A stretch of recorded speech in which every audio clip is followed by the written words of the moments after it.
नमस्कार साथियों, आज हम बात करेंगे उत्तर प्रदेश लोक सेवा आयोग द्वारा हुए यूपीपीएससी एसटीए एग्ज़ाम के बारे में कि उसका रिज़ल्ट कब तक संभावित है और उस रिज़ल्ट का एजीटीए रिज़ल्ट पर क्या प्रभाव पड़ेगा। एक बार हम एसटीए की टाइमलाइन देख लेते हैं कि इसका फॉर्म कब आया था। तो इसका फॉर्म 10 अप्रैल 2024 को आया था। इसका प्री एग्ज़ाम 18 अगस्त 2024 को हुआ था। प्री का रिजल्ट 19 सितंबर को आया था और मेंस का इसका जो एग्ज़ाम था वो 23 से 26 मार्च 2025 को कराया गया था। तो 23 मार्च से लेकर अब तक अप्रैल, मई, जून, जुलाई, अगस्त, सितंबर, अक्टूबर इतने महीने बीत चुके हैं, लेकिन अभी भी इसके मुख्य परीक्षा का परिणाम अभी जारी नहीं किया गया। मेंस रिजल्ट का इंतज़ार लगातार हो रहा है। कुछ अपुष्ट सूत्रों से जानकारी भी मिली थी कि इसका रिजल्ट जो है वो अगस्त माह में ही बन गया था, जबकि कुछ जानकारियां ऐसी आई थी कि उसमें कहा गया था कि रिजल्ट अभी तक नहीं बना है। हमारी जो दूसरी भर्ती एजीटीए की है, यूपी ट्रिपल एससी द्वारा कराई जा रही है। इसका फॉर्म 1 मई 2024 से फिल होना आरंभ हुआ था। 31 मई इसकी लास्ट डेट थी। इसका एग्ज़ाम जो है वो 13 जुलाई 2025 को हुआ था। आंसर की 14 जुलाई को ही जारी हो गई थी और यूपी ट्रिपल एससी ने तेज़ी दिखाते हुए 14 अक्टूबर को ही इसका डीवी रिजल्ट घोषित कर दिया है। एजीटीए का डीवी रिजल्ट जारी होते ही एक संभावना यह बन रही है कि अब एजीटीए का फाइनल रिजल्ट और एसटीए का जो इंटरव्यू के बाद रिजल्ट जारी होगा फाइनल, दोनों ओवरलैप करेंगे। ओवरलैप करने से यह होगा कि एसटीए में जो 268 लोग क्वालिफाई होंगे, अगर वो एजीटीए में भी डीबी कराते हैं और सेलेक्ट होते हैं तो एजीटीए में फिर सीटें खाली चली जाएंगी और जो रिक्त पद रहेगा, रिक्त पदों पर आयोग वेटिंग लिस्ट जारी नहीं करता है। तो ऐसे में कृषि विभाग और आयोग दोनों पर दबाव बना करके पहले एसटीए का मेंस का रिजल्ट और उसके बाद फाइनल रिजल्ट जल्दी से जल्दी जारी करवाने की हमारा प्रयास होना चाहिए। इससे न सिर्फ कम अंक वालों को फ़ायदा होगा बल्कि कई परिवारों को भरण पोषण का एक आधार भी मिल जाएगा। उत्तर प्रदेश की भर्ती की तरह बिहार में भी एक भर्ती हुई थी, ब्लॉक एग्रीकल्चर ऑफिसर BAO की। इसके साथ इसमें कुछ लेवल 10 के भी पोस्ट थे। तो यहाँ आप देखिए उसका भी एग्ज़ाम डेट 1 मार्च 2024 को हुआ था, जबकि उसका इंटरव्यू कराते हुए फाइनल रिजल्ट भी अब जारी हो गया। वहाँ के लोग अब ज्वाइनिंग कर चुके हैं। तो एक चीज़ ये समझ में आती है कि यहाँ पर उत्तर प्रदेश में सरकार जो है बहुत ज़्यादा ध्यान ही नहीं दे रही है, जिसकी वजह से रिजल्ट लगातार लेट हो रहे हैं।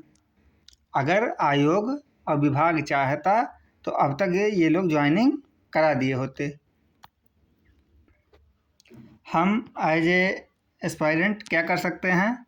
तो हमको एग्ज़ाम देना था, हम लोगों ने एग्ज़ाम दे दिया है, अब हम रिजल्ट की प्रतीक्षा कर रहे हैं। तो माननीय योगी जी और माननीय कृषि मंत्री SP शाही जी से अनुरोध करते हैं कि रिजल्ट जल्दी जारी करवाया जाए। इसके साथ ही कृषि संगठन राष्ट्रीय कृषि छात्र संघ ने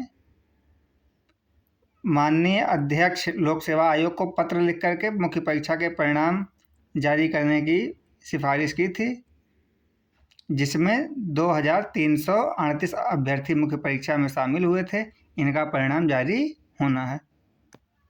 एक बात आप लोग समझ लीजिए कि अगर एसटीए और एजीटीए दोनों का परिणाम ओवरलैप हुआ तो कम से कम 150 से 200 छात्र इससे प्रभावित होंगे और कट ऑफ पर भी इस पर 2 से 3 अंक कम से कम 3 से 4 अंक का फर्क पड़ेगा।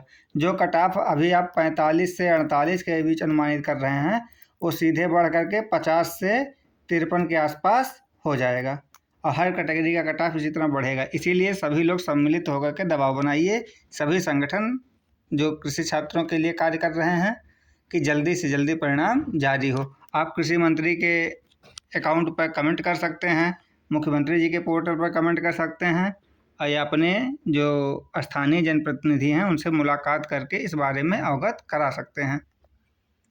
एक चीज़ याद रखिएगा कि रिजल्ट जारी होने के बाद वेटिंग लिस्ट जारी नहीं होगी। अब वेटिंग लिस्ट मांगने के लिए जब भी आप जाएंगे तो सरकार ये कह देंगे कि हमारे पास योग्य अभ्यर्थी नहीं थे। अगर आप कोर्ट गए तो कोर्ट में सरकार का यही जवाब होता है कि हमारे पास योग्य अभ्यर्थी नहीं मिले हैं, और आप फिर कुछ नहीं कर पाएंगे। तो जो करना है अभी करना है, क्योंकि अब पछताए होत क्या जब चिड़िया चुग गई खेत। तो पछताने से कोई फ़ायदा नहीं होगा। अभी आप लोगों को जो भी प्रयास करना है संगठन स्तर पर, व्यक्तिगत स्तर पर, उसको आप अभी से कर लीजिए। मैंने अपने चैनल पर इसके पहले एक वीडियो डाला है, प्रतीक्षा सूची क्यों ज़रूरी है, और इस वीडियो में आप देख पाएंगे कि प्रतीक्षा सूची का क्या महत्व होता है, उसके द्वारा कैसे ज्वाइनिंग दी जाती है और क्या फ़र्क पड़ेगा लोगों के जीवन पर, उससे हम अभ्यर्थी जीवन में उससे क्या फ़र्क पड़ता है। पिछली बार की AGTA वैकेंसी की ही बात करें तो लगभग 196 पद खाली गए थे और बहुत सारे लोगों ने DB करवाने के बाद भी नौकरी नहीं पाई थी, जबकि पद रिक्त चले गए थे। जब इसी सरकार से मांग की गई तो सरकार ने कहा कि जल्दी से नई भर्ती आने वाली है, और उस भर्ती को हुए लगभग 4 साल हो चुके हैं।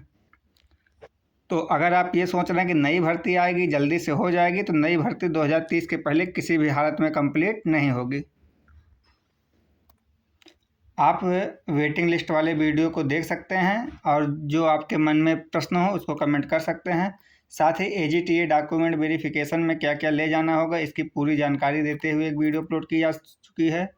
महिलाओं की कट ऑफ पुरुषों के बराबर क्यों है, इस पर भी एक वीडियो बना करके अपलोड किया जा चुका है। आप इसे देख सकते हैं और कमेंट कर सकते हैं। अगर आप हमारे चैनल पर नए हैं तो चैनल को सब्सक्राइब ज़रूर कीजिएगा और कमेंट करके बताइए कि आपको हमारा वीडियो कैसा लगा। Thank you.